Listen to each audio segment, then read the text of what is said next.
Coucou tout le monde, j'espère que vous allez bien. Je vous fais une petite vidéo rapide dont j'ai pas l'habitude de faire ce type de vidéo, mais là il y a un super bouquin qui est sorti sur un jeu qui me fascine beaucoup. C'est le grand jeu de Mademoiselle Lenormand, donc celui-ci qui est pas du tout évident à comprendre, d'autant que on a peu d'infos, enfin les littératures sur le sujet n'étaient pas jusqu'à présent très aidante en tout cas, et donc on avait le document, c'est je crois Yéna qui l'a partagé dans une vidéo où elle explique un peu le grand jeu de Mademoiselle Lenormand.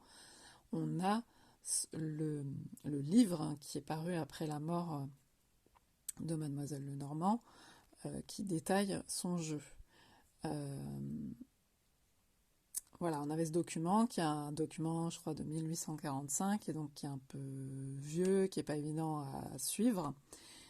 Et Carole Sédio, qui a déjà fait pas mal de bouquins et de choses sur le symbolisme, etc., a sorti ce bouquin avec Chantal Frelot, donc là chez Grancher. Il y avait un coffret qui était sorti aussi l'an dernier, je crois, qui s'appelle Le Grand Jeu Lenormand, qui est celui-ci et qui était aussi des auteurs Carole Sédio et Chantal Frelot, où il y a déjà pas mal de choses, qui est super bien fait. Déjà en petit format, il y a déjà beaucoup. Et donc là, il y a un petit peu plus, donc c'est à ma connaissance ce qui est le plus complet qui existe. Parce que là, carrément, donc pour chaque suite, puisqu'il y a 5 suites dans ce jeu, qui reprend la cartomancie traditionnelle, mais à la version Lenormand, et qui ensuite, dont la particularité, c'est qu'il y a des scènes, pour la plupart, mythologiques dedans. Et donc il y a 5 suites, et il y a notamment, par exemple, la guerre de Troie, ici, là. Et pardon, c'est tout petit, on voit mal, mais bon, j'ai déjà écrit des choses.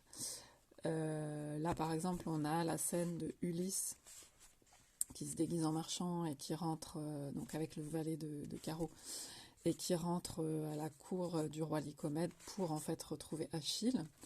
Et ce qui est intéressant, c'est que sur chaque carte, il y a tout qui est détaillé, et notamment ce qu'on n'avait pas dans le petit livret, c'est qu'il y a les fleurs. Donc ça, je trouve ça génial. Il y a chaque fleur qu'on retrouve dans le livre de base, qui est originel du jeu, et donc avec l'aphorisme qui est lié.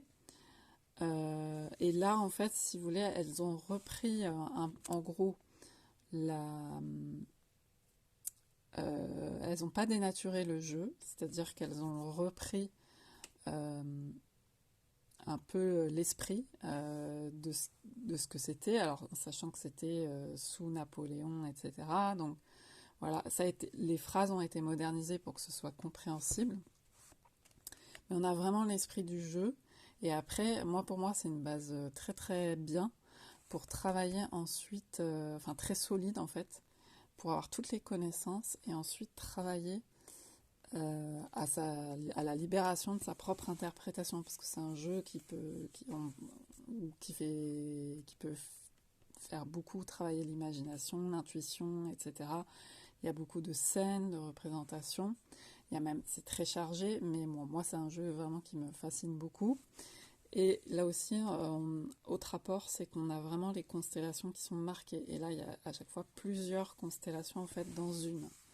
Parce que dans le petit livret qu'on avait chez Grimaud, enfin dans les dernières éditions, quoi, là, il n'y a rien là-dedans. Il y a très peu de choses. Et là, vraiment, on a les constellations marquées. Enfin, on a un décodage du bouquin originel, en fait, qui est vachement...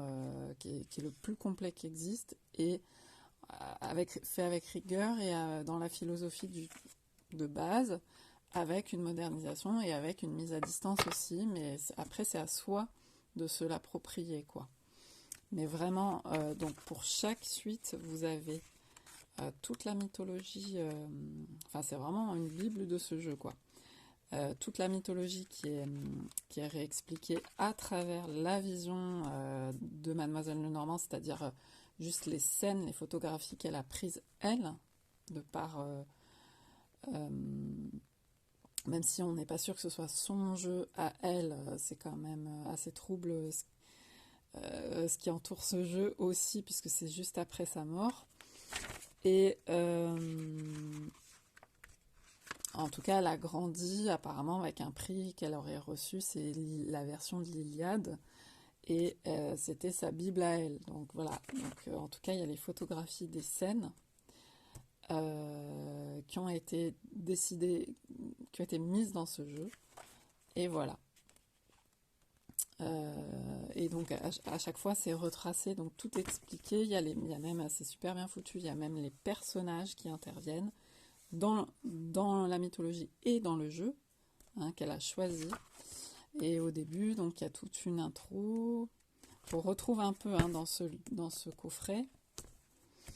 Mais là, avec aussi des citations un peu plus. Et puis là, on a quand même une biographie assez sommaire, mais plus détaillée de la vie de Mademoiselle Lenormand. Et puis on retrouve après les tirages, des ajouts aussi qui n'étaient pas avant. Bref, ça reprend vraiment fidèlement le livre sur le grand jeu de Mademoiselle Lenormand, qui est donc accessible sur Internet. Mais là, c'est hyper pratique, enfin on comprend tout, c'est hyper bien foutu, hyper bien expliqué. Voilà très rapidement pour ce bouquin qui est une mine si vous vous intéressez à ce jeu-là. Bye bye, à plus tard.